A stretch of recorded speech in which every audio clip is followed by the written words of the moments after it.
کا خانوادہ چونکہ رسول اللہ کے گھر کا ہے اور اصحاب رسول جو ہے وہ ان کی مجلس نشین ہیں، ان کے صحبت نشین ہیں، تو یہ یکساں مودت اور عقیدت اور احترام کے لائق ہیں۔ ہم کسی ایک کا طرفداری، ایک طرف پر جھکاؤ زیادہ کر کے اور دوسرے کی مخالفت کرنا یا دوسرے پر سب و شتم کرنا یا ان کو تنقیص کا پہلو کرنا، یہ اہل سنت کا موقف نہیں ہے۔ اہل سنت کے لیے اصحاب رسول بھی سر آنکھوں پر اور اہل بیت بھی سر آنکھوں پر۔ ہمارا یہ جو ہے نا یہ موقف ہے سنیت کا۔ رافضیت کا موقف یہ ہے کہ فضیلت علی المرتضیٰ جو ہے وہ تمام اصحاب پر چونکہ مسلم الثبوت ہے، جیسے میں نے پہلے بھی ذکر کیا، قرآن شریف سے ذکر ہے، وہ حدیث کا ذخیرہ ہے، مسلم الثبوت ہے۔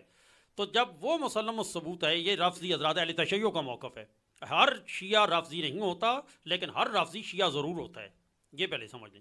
تو رافضی جو اہل تشیع میں غالی درجے کے، انتہا درجے کے ہوتے ہیں، جو تمام حدیں غلو میں کراس کر جاتے ہیں، ان کو رافضی کہا جاتا ہے۔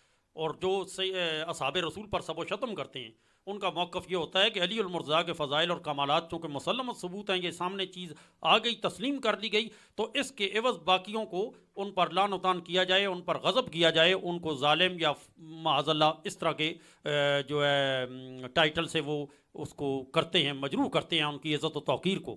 یہ ان کا موقف ہے، یہ رافضی یہ رفض ہوتا ہے۔ اصحاب رسول پر، امہات المومنین پر زبان درازی کرنا، سب و شتم کرنا، یہ رفض ہے۔ جو پڑھے لکھے آج کل ہمیں ملتے ہیں سمجھدار اہل تشیع بھرائی بھی ہمارے ہیں، مختلف امور پر گفتگو ہوتی ہے، تو جو اس چیز سے نہیں اس ملوث ہوتے، اس تعصب میں، اس گندگی میں، بدعقیدگی میں، تو وہ اس میں نہیں آتے۔ ہر شیعہ میں نے پہلے ذکر کیا رافضی نہیں ہے، لیکن اکثریت روافض کی ہے، اکثریت وہ ایسے الزامات رکھتے ہیں جو انہیں نہیں رکھنے چاہیے، سمجھ کرنی چاہیے۔ تو یہ ہو گیا اہل تسنن اور اہل سنت والجماعت اور اہل تشیع جس کو شیعہ برادری کہا جاتا ہے، یہ ان کے موقف دو ہو گئے۔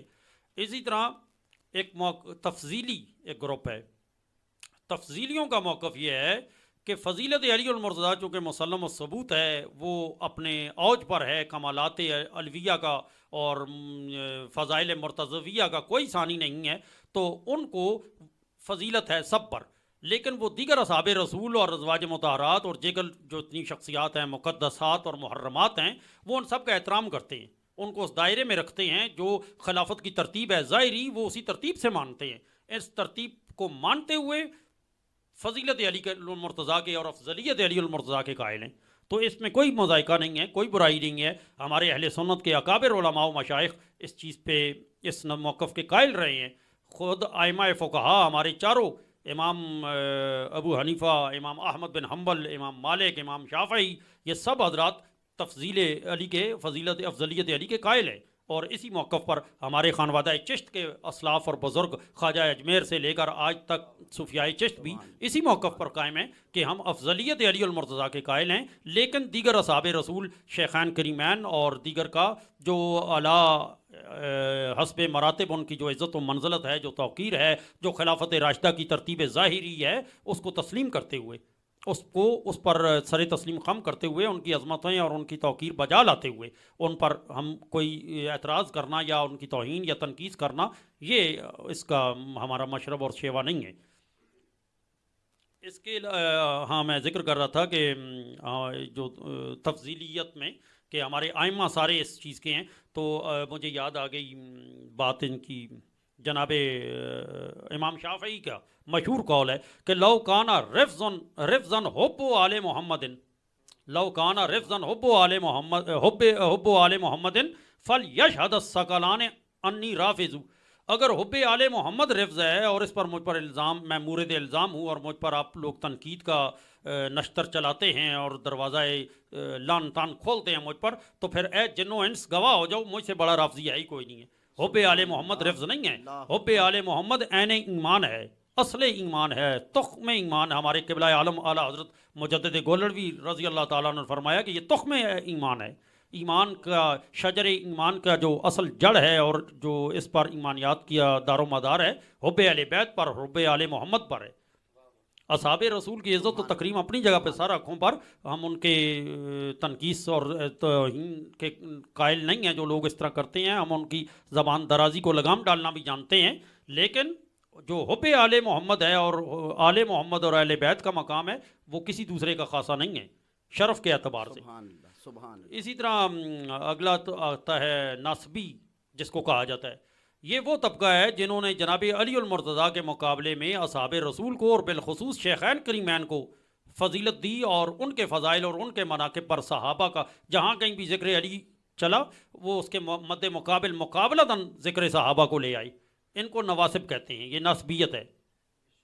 خارجی وہ طبقہ ہے جنہوں نے جناب عثمان ابن عفان رضی اللہ تعالیٰ عنہ اور بالخصوص مولائے کائنات علی المرتضیٰ پر خروج کیا, ان کی بغاوت کی, ان سے سرکشی کی اور تلواریں لے کر میدان میں نکلے, ان کو خارجی کہا جاتا ہے.